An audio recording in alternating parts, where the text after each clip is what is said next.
Right now, in the latest episode of the Skimboarding series, I am here to talk about my own personal board models produced here at OXS Skimboards down here in New Zealand. To start with, we're basically talking to the basics riding, the basics of skimboards, and what I developed a long time ago. The board model of the Gromlin, which I have one sitting right here, was actually the second model of board I ever produced back in 2008, 2009. This probably came around. It's been through lots of sort of revisions through the time, but ultimately it has kept a lot of the same or similar shape, form and performance factor. I'll start this off by giving you a rundown of actual construction and what this board's made out of. Now, most wood skimboards, most quality wood skimboards that actually work very well, wood does get a hard rap from a lot of people who have only ever used a poor performing wood board. Now, wood does not mean it is any lesser of a skimboard. I myself rate good wood skimboards very highly in terms of performance, characteristics, and of course durability. Durability is one of the main parts of any good wood skimboard's characteristics, and largely that is due to the surface of the board. Now, my boards run with a Formica base. The Gromlin, this particular model, runs with only a Formica base. Now, Formica is like kitchen laminate, you see it on bench tops, cabinets, things like that. It is quite fragile and brittle in its pure form. I'll drop a card up top here with more details about what actually Formica is, but with it placed here on the bottom of the board, laminated to marine plies. Now, this is a laminated marine ply, Formica base. We're just running a painted top. This just makes for exceptional slide along the beach.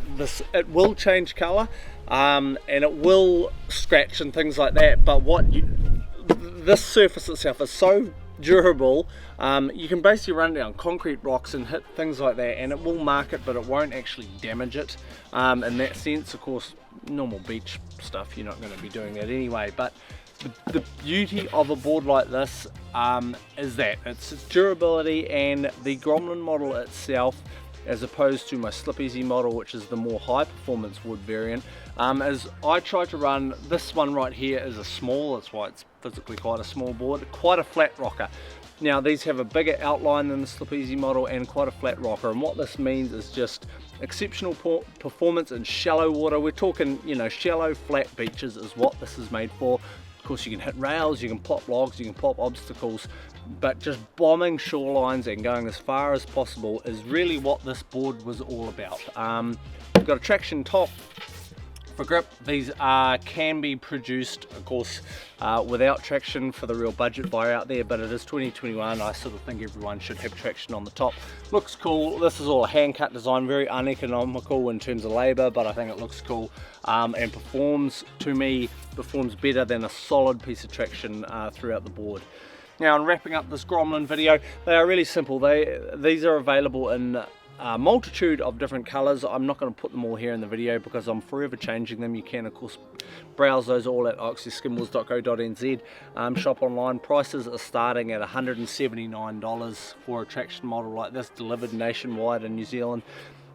Excellent money, well spent. These will last you a long time, and of course if you're wearing it out, it means you're skimming, and I'm going to be doing some repeat buying discounts and things like that for people that are obviously keen and out there actually actively skimming. So 4 sizes this comes in as well. This is a small right here, up for riders up to 50 kilos, and we have a medium for 40 to 60 kilo riders, and then the large is 60 to 90, and then the big girl shape is 80 kilo plus. If you're possibly an older guy or a heavier rider and wanting to just bomb shorelines, the big girl model is just, you'll go forever. You won't probably ever skim anything like it. They will out skim a foam board in the shallows, and of course, as I mentioned, the big selling point of a board like this is the hard wearing Formica base.